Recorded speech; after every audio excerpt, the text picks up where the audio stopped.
Esta es la historia del cirujano del engaño. Paolo Macchiarini es un cirujano que, tras realizar sus estudios en medicina y especializarse en cirugía torácica, empezó a trabajar en un proyecto muy ambicioso. Quería revolucionar el trasplante de órganos, creando y utilizando estructuras que estaban hechas de materiales sintéticos y células madre del paciente en cuestión. Con esto, no solo se daba un gran paso en el mundo de la medicina regenerativa, sino que también se solucionaban dos grandes problemas: el rechazo de los órganos en algunos pacientes y la falta de personas donantes. El primer procedimiento se llevó a cabo en el año 2011 y fue en el Hospital Universitario Karolinska de Estocolmo. El primer paciente se llamaba Andemariam Bellene, un hombre de 36 años de edad que provenía de Islandia y padecía un extraño tipo de cáncer que le hacía necesitar con urgencia una nueva tráquea. Macchiarini le dijo que su tratamiento era la única opción para salvar su vida, así que el paciente aceptó y empezaron con el procedimiento. El desarrollo del tratamiento tuvo lugar en Londres, donde un grupo de científicos con Paolo Macchiarini a la cabeza desarrollaron la estructura sintética para la nueva tráquea y, una vez hecha, le sembraron células madre extraídas de la médula ósea del paciente. Luego la colocaron en un bioreactor, donde la hicieron girar en una solución diseñada para estimular el crecimiento celular. Lo que buscaban es que esas células se convirtieran en células traqueales. Además de esto, también colocaron células de la nariz del paciente, con la intención de que éstas formaran un revestimiento epitelial. Prácticamente, los médicos trataban de que creciera una nueva tráquea dentro del cuerpo del hombre. Una vez terminado este proceso, se llevó a cabo la operación.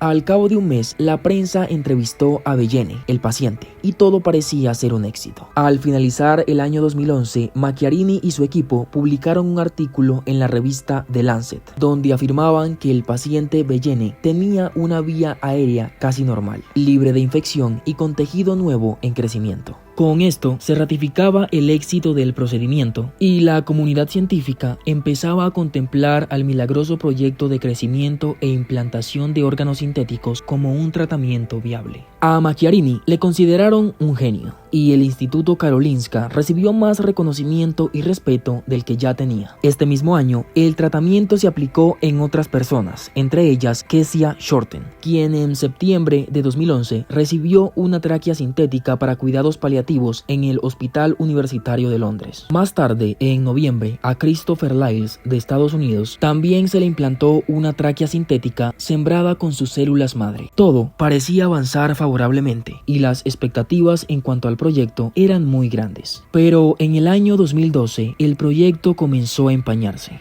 ya que los dos últimos pacientes que recibieron el tratamiento murieron tan solo unos meses después. En el caso del paciente estadounidense, la causa de muerte no es muy clara, ya que no se le hizo autopsia, pero sí se sabe que la tráquea sintética de la mujer no funcionaba bien. Pese a esto, durante los siguientes 3 años, Macchiarini llevó a cabo otras 6 operaciones de implantación sintética de tráquea, pero de igual forma, 4 de estos pacientes murieron en los años posteriores, y los que no murieron, que fueron 2, se les tuvo que intervenir nuevamente para cambiar la tráquea sintética por la de un donante. Y aunque las causas de muerte de los pacientes no estaba totalmente ligada al trasplante de tráquea, algo estaba claro, y es que la estructura sintética no funcionaba, ya que no se integraba completamente al sistema biológico. Un cirujano llamado Martin Birchall dio una explicación de lo que pasaba. Decía que el mayor problema era que los materiales utilizados en ese momento no se integraban con el tejido corporal circundante, ni en el exterior ni en los extremos, donde se une a los bronquios y a la laringe. Debido a todo esto, el Hospital Universitario Karolinska detuvo el proyecto de Macchiarini en noviembre del año 2013, pero siguió realizando trasplantes experimentales en Rusia. En el año 2014, la revista Journal of Biomedical Materials Research publicó un artículo donde Macchiarini decía que el primer paciente en recibir la tráquea sintética tenía una vía aérea casi normal un año después de la operación. Pero había un gran problema, y es que para esta fecha el paciente ya había muerto, debido a que después de varias infecciones la tráquea solo podía mantenerse abierta artificialmente, y cuando le hicieron la autopsia encontraron que su tráquea se había soltado. Tras la muerte de esta paciente, varios médicos pusieron en duda el proyecto de la tráquea sintética de Macchiarini. Incluso varios médicos que estuvieron presentes en la primera operación acusaron a Macchiarini de tergiversar el éxito del proyecto y de omitir datos y exagerar los resultados en los artículos que publicó. Luego de esto, el entonces rector del Instituto Karolinska, Anders Hamsten, contrató a un investigador quien corroboró que los denunciantes tenían razón y que Macchiarini incurrió en mala conducta científica. No obstante, el instituto no solo siguió respaldando a Macchiarini, sino que extendió su contrato.